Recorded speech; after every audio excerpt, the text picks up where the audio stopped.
early on are now vaccines, et cetera. And he's been a great advisor, whether it be on the phone, over Zoom, or in person. And I appreciate his leadership, not only for this hospital, not only for this region, but for what he and this hospital system are accomplishing across the entire state of Texas.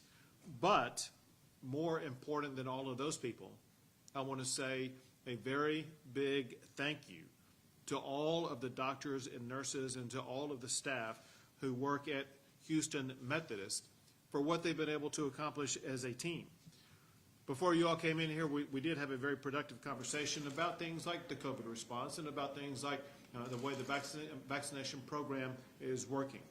We also discussed some lessons learned from COVID to build a healthier Texas as we move forward through the course of this pandemic and, importantly, after the pandemic. And those conversations included issues such as ensuring that we are going to have the capability of maintaining ongoing supply chain availability for PPE in the future, not being caught in the future like we were in the past with having inadequate PPE. We talked about the value that we have come to appreciate by accessing and using telehealth. And we want to continue to expand the use of telehealth as we move forward, both during the course of the pandemic and after the pandemic. Another thing that we need to do as a state, and I know is a big issue here in Houston and in this medical center, and that is to help our fellow Texans deal with the challenges of their mental health needs. There are unique mental health needs as a consequence of the pandemic, but even before and after the pandemic, there are mental health needs that the state of Texas needs to work collaboratively with their medical professionals to make sure that we step up and fully address those mental health needs. Now, I'm proud to say that Houston Methodist is one of Texas's mass vaccination hubs. Their exceptional work has led to their ability to be able to administer more than 4,000 vaccines in a single day at a single location. Houston Methodist has helped Texas become a national model for the vaccination program. Never before in the history of our state have we been able to vaccinate so many people in such a short period of time. And it's remarkable when you think about it, because everybody's talking about are vaccinations, but the fact of the matter is we've been involved in COVID vaccinations for less than 5 full weeks at this time. In that time period, however, we've seen remarkable results, and here I'm getting into the numbers. As of yesterday, make that as of today, the state has distributed 1,725,575 doses that have been shipped to providers. 1,358,678 of those doses have already been administered to Texans. 177,193 of those are second doses. Percentage-wise, Texas has administered 81% of first doses, 67% of second doses. Overall, 78% of all doses allocated to the state have already been administered. Separately, and in addition to those numbers, Texas has provided 487,500 doses for nursing homes and long-term care centers. CVS and Walgreens are in charge of administering those doses. They have administered 124,827 of those doses to those who reside in nursing homes or long-term care centers.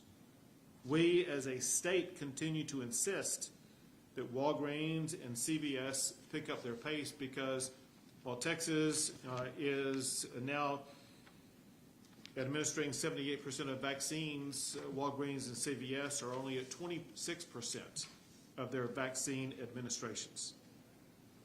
Now, one way that Texas has been able to tremendously accelerate vaccinations is by opening up these large-scale hub vaccine centers like what Houston Methodist has been able to accomplish. What this does is that it allows communities to have several locations capable of vaccinating thousands of people at each of those locations.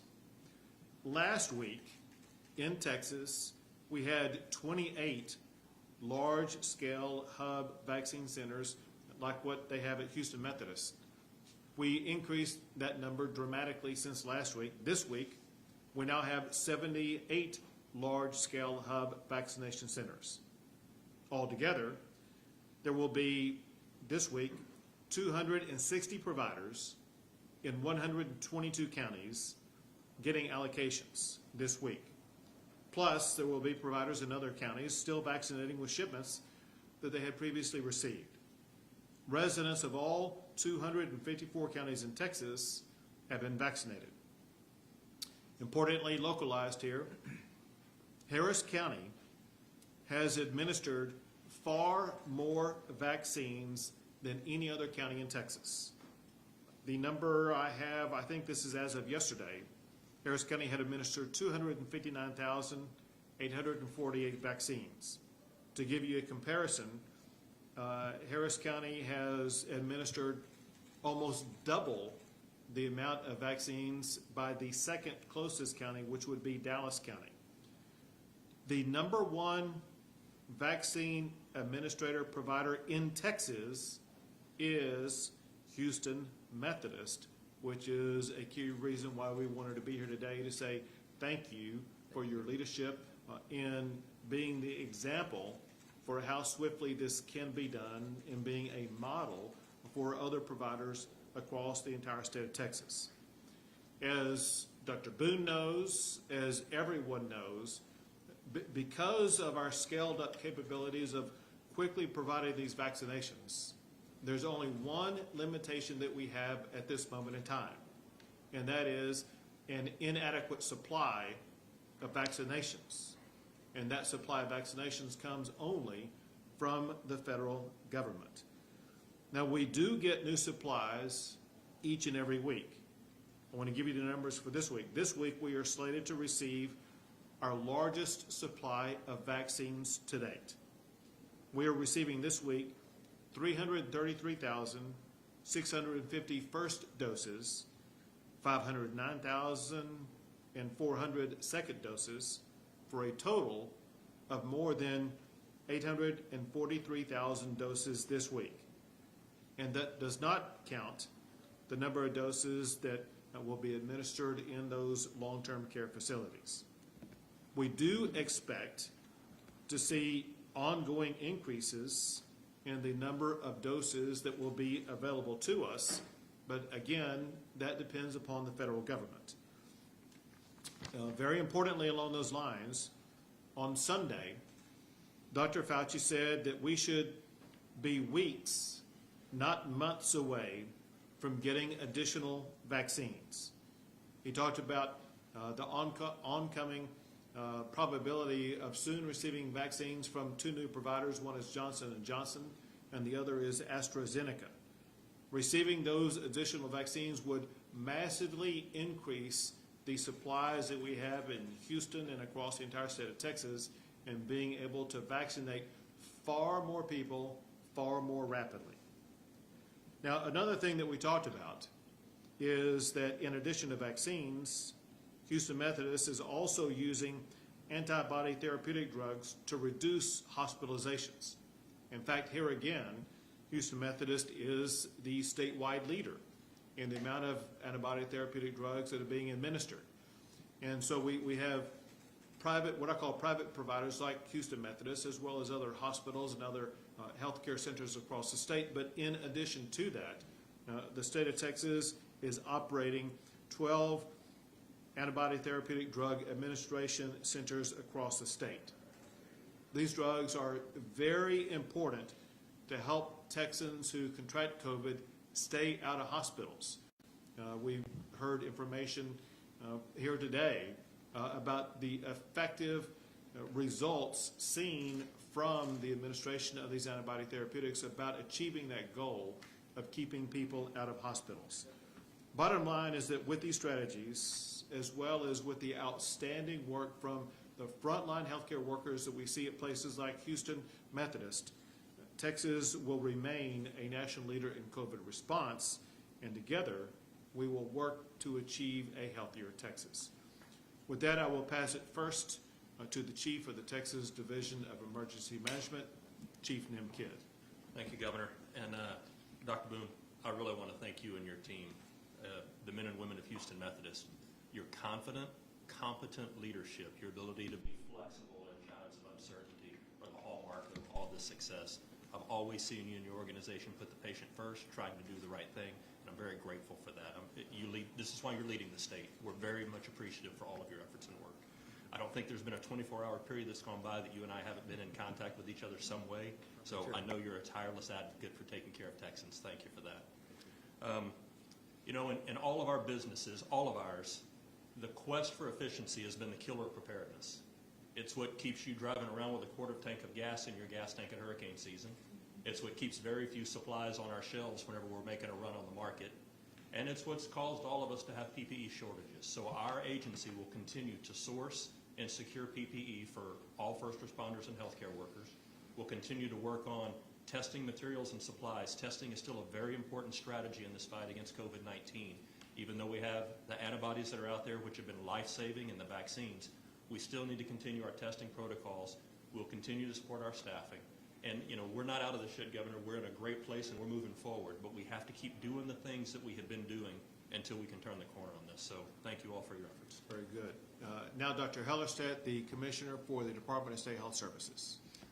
Thank you, Governor Abbott.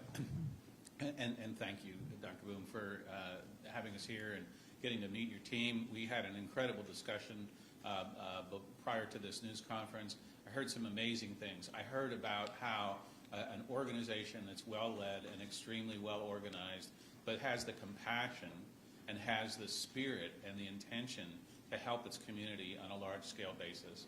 You know, for folks who aren't really familiar with how healthcare is delivered, they might say to themselves, well, of course hospitals can stand up mass vaccination centers, right? Isn't that what they do every day? No, that's not what they do every day. But you see here an example of the kind of initiative and forward thinking that an organization can engage in when it truly has a commitment to the best benefit of the people of its community.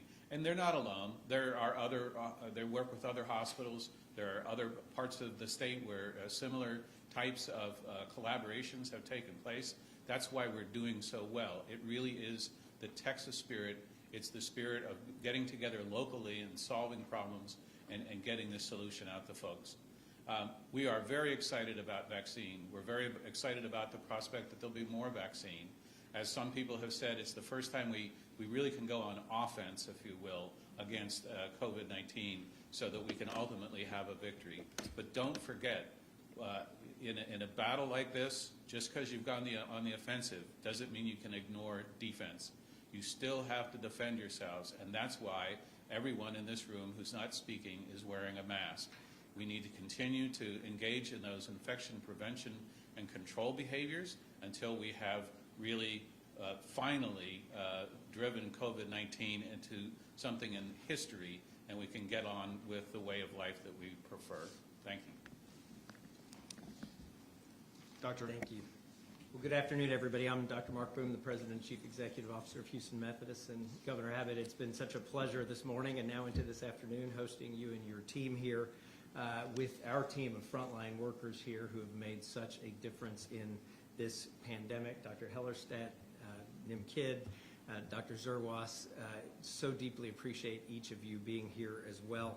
You know, it hasn't been the circumstance I would have wanted, but I've gotten to know the governor and his team pretty well this year, and let me tell you, they've been great to work with. And Governor, I'd like to thank you for your response throughout, whether it was early on getting us PPE, helping us with staffing through the first surge, and now, of course, all the hard work on convalescent plasma and on vaccines. Really deeply appreciate it. In that time, I've been so impressed with your commitment and, you know, what you talked about, really making sure we make things happen as a state and moving things forward. Got to tell you, you have a great team. Nim joked about it, but I mean, I literally email, text, phone call all of these individuals, among others. Imelda Garcia has been great as well on a routine basis, and they are so responsive day and night, always with that can-do attitude of how do we help the citizens of Texas and make healthcare better. You've also been instrumental in working on monoclonal antibodies, and very proud to announce today we will hit our 2,000th infusion of a monoclonal antibody to patients here across Texas, and we are convinced those are making a real difference in keeping people out of the hospital. You've also helped, as you talked about at length, with the vaccination process. We have now hit 60,000 first individuals across Houston Methodist for a first vaccine, another 17,000. So all in all, we've vaccinated 77,000 people. And I can speak with my colleagues across the Texas Medical Center and say we're now up to about 141,000 patients together that have received at least one dose of vaccine. Great collaboration among the city, the county, the TMC hospitals in doing all of that. Just at Houston Methodist, we have vaccinated people from 712 zip codes across the state. So we're making a real difference across the state. As you said, the rate-limiting factor, as I work with the city, the county, other hospitals, is supply. When the supply is here, I'm confident, working with all of them, working with our pharmacy colleagues, that we will move things forward greatly. None of this would be possible without your strong leadership. And I have to say, I chair a couple meetings with CEOs across the country, and they're envious of the crisp decision-making, the responsiveness, the flexibility, the focus on execution that's been the hallmark of working with your team. And it's little wonder, I think, that we lead the country as a state. So thank you again, Governor Abbott. And then I want to just wrap up and acknowledge that hospitals really across our state, they've put in one heck of a year, almost a year now, and this wouldn't be possible without the brave men and women, heroic people really across Houston Methodist, across all the Texas Medical Center hospitals, and across hundreds and thousands of people across our state. They're dealing with the highest surges we've seen. They're dealing with convalescent plasma, with vaccination drives, et cetera, and they're answering their calling to healthcare, and we're so proud of each and every one of them for what they do. And then finally, I'd like to just remind everybody, and we heard some of this already, we all need to continue to focus on what we know works while we wait for vaccines to kick in. So we need to be wearing a mask. We need to physically distance. We need to avoid social situations where we let our guard down. And very importantly, everyone needs to run towards this vaccine and get this vaccine when it is their turn. Our physicians, our scientists, others have studied this at length. These vaccines are safe, they are effective, and we stand behind them and will continue to drive that. So thank you, Governor, and thank you to your team. Thank you, Doctor. Also, I do want to recognize that we are joined today by State Senator Boris Miles. We are not only in his district, but also Senator Miles is a very important senator in the state legislature as it concerns healthcare-based issues, and he will be working with us as we continue to address these issues in the coming session. With that, we'll be happy to take a few questions. Yes. Governor, Go ahead. Governor, can you talk to us about why we are in the largest county in the state, the fourth largest city in the country? The mayor and the judge are not here today. They spoke publicly about how they have really put forth a portion of the mass distribution of vaccines, so they would like a chance to talk to you and try to get those vaccines distributed properly. They also point out that last week when we visited a different county, up in Tarrant County, that the mayor and judges in those communities were included. Yeah, for the rollout that we had the last week, the purpose of that rollout was to show the public what one of those centers looks like. The purpose today is different. The purpose today is to recognize not one of the leaders, but the leader in the state of Texas with regard to vaccines, with regard to antibody therapeutic drugs, and to use them as the example to talk to others. We spend multiple days every single week talking to the local officials, whether it be the local public health officials or the local officials themselves. Maybe not a day goes by. If it does, it's only one day that goes by without either Chief Kidd or somebody who works for Chief Kidd or Dr. Hellerstedt or somebody who works for Dr. Hellerstedt in constant communication with those local officials, and that process will continue. But today is a day that we celebrate and highlight the role that Houston Methodist has played, and we urge others to copy the example that Houston Methodist has set. Governor Abbott, John Dodd from the Examiner of Beaumont, Texas. We've met a number of times when you were down with our various disasters. On December 3rd, you appointed Mayor Becky Ames as you commissioned her on the disaster task force affecting elderly and disabled persons. And she has set up our Civic Center, which is capable of vaccinating over 1,000 people every day. They're sitting there today empty, and they've only received 100 doses at the Beaumont Health Department. Would you commit today, sir, to looking into that and seeing what you can do to get, we have a facility, we have the people. As a matter of fact, the financing has already been provided by the state. I believe they received a $67,000 grant to administer vaccines, but we've only had 100. Sure. Would you commit to that for us, sir? Well, I think if you wait momentarily, you're going to get an update. So NIMKID, the Division of Emergency Management, and actually a little misleading in the question, while that facility may have only received 100, Jefferson County's had over 14,000 doses pushed there over the 5.5 to now 6-week period.